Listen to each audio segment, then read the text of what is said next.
ഓം നമോ ഭഗവതേ വാസുദേവായ. ഓം ശ്രീകൃഷ്ണ പരമാത്മനേ നമ. ശ്രീമദ് നാരായണീയം ദശകം 26 ഗജേന്ദ്രമോക്ഷം ശ്ലോകം 6. ത്വത്സേവായ വൈഭവാർത്തുർനിരോധം യുദ്ധ്യന്തം തം വത്സരാണാം സഹസ്രം പ്രാപ്തേ കാലേ ത്വത്പദൈകാഗ്രസിദ്ധ്യൈ നക്രാക്രാന്തം ഹസ്തിവര്യം വേദാസ്ത്വം.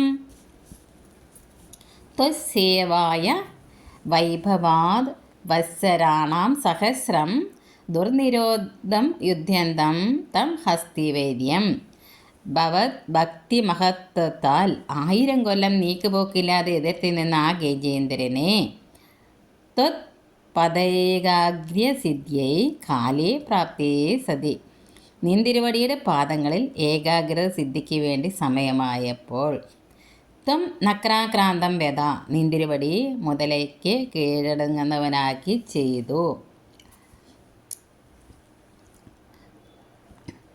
അങ്ങയുടെ ആരാധനത്തിൻ്റെ മാഹാത്മ്യ ഹേതുവായി ആർക്കും തടുപ്പാൻ സാധിക്കാത്തവനും 1000 സംവത്സര കാലം യുദ്ധം ചെയ്തുകൊണ്ട് നടന്നിരുന്നവനുമായ ആ ഗജേന്ദ്രനെ സമയം വന്നപ്പോൾ അങ്ങയുടെ പാദഭക്തിയിൽ ഏകാഗ്രത ഉണ്ടാകുന്നതിനായി അങ്ങ് മുതലയുടെ ആക്രമണത്തിന് വശപ്പെട്ടവനായി തീർത്തു.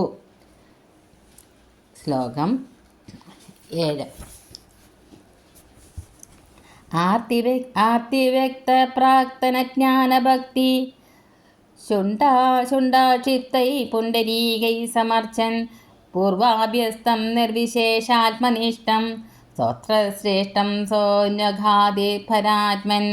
ഹേ പരമാത്മൻ, ആർത്തിവ്യക്ത പ്രാക്തന ജ്ഞാനഭക്തി. ഹേ പരമാത്മാവായ ഗുരുവായൂരപ്പ, പീഡ വർദ്ധിച്ചപ്പോൾ വ്യക്തമായ പൂർവജന്മത്തിലെ ജ്ഞാനഭക്തികളോട് കൂടിയ ആന രാജാവ്, അതായത് ഇന്ദ്രദുമ്നൻ, ശുണ്ടോർ ക്ഷിപ്തൈ പുണ്ടരീകൈ സമർച്ചൻ, തുമ്പിക്കൈ കൊണ്ട് എത്തിപ്പിടിച്ചിട്ട് മേലോട്ടെറിഞ്ഞ താമരപ്പൂക്കളാൽ ഭഗവാനെ അർപ്പിച്ചുകൊണ്ട് പൂർവാഭ്യസ്തം നിർവിശേഷാത്മനിഷ്ഠം സ്തോത്രശ്രേഷ്ഠം അന്വഗാദീത്, മുൻജന്മത്തിൽ അഭ്യസിച്ചിരുന്ന നിർഗുണ ബ്രഹ്മ പ്രതിപാദകമായ ഉത്തമ സ്തോത്രം ചൊല്ലി ആരാധിച്ചു. അല്ലയോ പരമാത്മസ്വരൂപിയായവനെ, ആ ഗജശ്രേഷ്ഠൻ ദുഃഖം കൊണ്ട് വ്യക്തമായി തെളിഞ്ഞ പണ്ടത്തെ ജ്ഞാനം, ഭക്തി എന്നിവയോട് കൂടിയവനായി തുമ്പിക്കൈ കൊണ്ട് പറിച്ചെടുക്കപ്പെട്ട വെള്ള താമരപ്പൂക്കൾ കൊണ്ട് അങ്ങയെ പൂജിച്ചുകൊണ്ട് പൂർവജന്മത്തിൽ അഭ്യസിക്കപ്പെട്ടതും നിർഗുണബ്രഹ്മത്തെ വശീകരിക്കുന്നതുമായ ശ്രേഷ്ഠമായ സ്തോത്രത്തെ തുടർന്ന് ഗാനം ചെയ്തു. ശ്ലോകം 8. ശ്രുത്വാ സ്തോത്രം നിർഗുണസ്ഥം സമസ്തം ബ്രഹ്മേശാദ്യകമിത്യ പ്രയാധി സർവാത്മാത്വം ഭൂരികാരുണ്യവേഗ താർഷ്യാരൂഢ പ്രേക്ഷിതോ പുരസ്താദ്. നിർഗുണസ്ഥം സ്തോത്രം സമസ്തം ശ്രുത്വ, നിർഗുണബ്രഹ്മ പ്രതിപാദകമായ സ്തോത്രം മുഴുവനും കേട്ടിട്ട് ബ്രഹ്മേശാദ്യൈ അഹം ന ഇതി അപ്രയാധേ, ബ്രഹ്മാദിദേവന്മാർ ഞാനല്ല എന്നിങ്ങനെ പുറപ്പെടാതിരുന്നപ്പോൾ സർവാത്മാത്വം ഭൂരികാരുണ്യവേഗാ, സർവാത്മകനായ നിന്തിരുവടി ദയ കവിഞ്ഞൊഴുകുന്നവനായി താർഷ്യാരുടെ പുരസ്താദ് പ്രേക്ഷിത അബു, ഗരുഡൻ്റെ പുറത്ത് കയറി ഗജേന്ദ്രൻ്റെ മുമ്പിൽ പ്രത്യക്ഷനായി ഭവിച്ചു.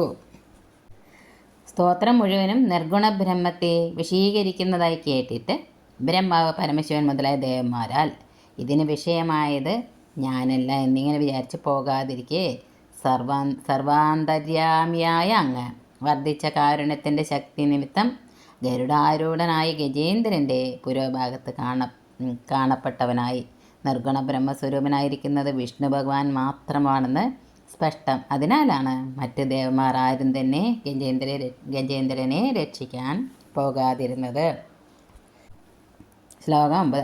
ഹസ്തീന്ദ്രം തം ഹസ്തപത്മേന ധൃത്വാ ചക്രേണ ത്വം നക്രവര്യം വ്യധാരി ഗന്ധർവ്യസ്മിൻ മുക്തശാപേ സഹസ്തി ത്വസാരൂപ്യം പ്രാപ്യതേ ദീപ്യതേ സ്മ. ത്വം തം ഹസ്തീന്ദ്രം ഹസ്തപത്മേന ധൃത്വാ. നിന്തിരുവടി ഗജേന്ദ്രനെ തൃക്കൈ കൊണ്ട് ഉദ്ധരിച്ചിട്ട് ചക്രേണ നക്രവര്യം വിതാരി, ചക്രം കൊണ്ട് മുതലയെ പിളർന്നു. അസ്മിൻ ഗന്ധർവേ മുക്തശാപേ, ആ ഗന്ധർവൻ ശാപത്തിൽ നിന്ന് മുക്തനായി തീർന്നപ്പോൾ സഹസ്തി ത്വസാരൂപ്യം പ്രാപ്യ ദേദീപ്യതേ സ്മ, ആ ആനയാകട്ടെ ഭഗവത് സമാനമായ ദിവ്യരൂപം പ്രാപിച്ചവനായിട്ട് അധികം ശോഭിച്ചു. അങ്ങ് ആ ഗജരാജനെ താമരപ്പൂ പോലുള്ള തൃക്കൈ കൊണ്ട് പിടിച്ചുയർത്തിയിട്ട് ചക്രായുധം കൊണ്ട് ആ ശക്തിയേറിയ മുതലയെ പിളർന്നു. ഗന്ധർവനായ ഇവൻ ശാപമോഷം ലഭിച്ചവനായി തീർന്നപ്പോൾ ആ ഗജേന്ദ്രന് അങ്ങയുടെ സാരൂപ്യം ലഭിച്ച് അത്യന്തം പ്രകാശിച്ചു. ഭഗവാനെ ഗരുഡാരൂഢനായി മുമ്പിൽ കണ്ട ഉടനെ ഹസ്തീന്ദ്രൻ നാരായണ അഖില ഗുരു ഭഗവൻ നമസ്തേ എന്ന് ഉച്ചരിച്ചുകൊണ്ട് താമരപ്പൂ കൊണ്ട് ഭഗവാനെ അർച്ചിച്ചു. ഗജേന്ദ്രന് ഭഗവാൻ നൽകിയത് സാരൂപ്യമുക്തിയായിരുന്നു. സാരൂപ്യം, സാലോക്യം, സാമീപ്യം, സായുജ്യം എന്നിങ്ങനെ മുക്തി 4 വിധത്തിലുണ്ട്. അതിൽ ഗജേന്ദ്രന് സാരൂപ്യമുക്തി ആയിരുന്നു. ശ്ലോകം 10. ഏതദ്വൃത്തം ത്വാം ച മാം ച പ്രഗേയോ ഗായേ സ്വയം ഭൂയസേ ശ്രേയസേ സ്യാം ഇത്യുക്തൈനം തേന സാർദ്ധം ഗതസ്ത്വം ധിഷ്ണ്യം വിഷ്ണോ പാഹി വാതാലയേശ. ഏതദ്വൃത്തം ത്വാം ച മാം ചയ പ്രഗേ ഗായേത്, ഈ കഥയും നിന്നെയും എന്നെയും ഏതൊരാൾ പ്രഭാതത്തിൽ പ്രകീർത്തിക്കുന്നുവോ സ അയം ഭൂയസേ ശ്രേയസേ സ്യാത് ഇതി ഏനം ഉക്ത്വ, അയാൾ ഉത്തമമായ ശ്രേയസ്സുള്ളവനാകുമെന്ന് ഇവനോട് അരുളി ചെയ്ത്. തേന സാർദ്ധം ധിഷ്ണ്യം ഗത ത്വം ഹേ വാതാലയേശ, അവനോടുകൂടി സ്വസ്ഥാനമായ വൈകുണ്ഠത്തിലേക്ക് എഴുന്നള്ളിയ നിന്തിരുവടി വിഷ്ണു മാം പാഹി, അല്ലേ സാക്ഷാൽ മഹാവിഷ്ണുവായ ഗുരുവായൂരപ്പ അടിയനെ രക്ഷിക്കണേ. യാതൊരുവൻ പ്രഭാതകാലത്ത് ഈ കഥയും നിന്നെയും എന്നെയും കീർത്തിക്കുന്നവോ അവൻ മഹത്തായ ശ്രേയസ്സിന് പാത്രമായി തീരും എന്നിങ്ങനെ ഗജേന്ദ്രനോട് അരുളി ചെയ്തിട്ട് അങ്ങ് അവനോടുകൂടി സ്വസ്ഥാനമായ വൈകുണ്ഠത്തിലേക്ക് തിരിച്ചുപോയി. അല്ലയോ ഗുരുവായൂരപ്പനായ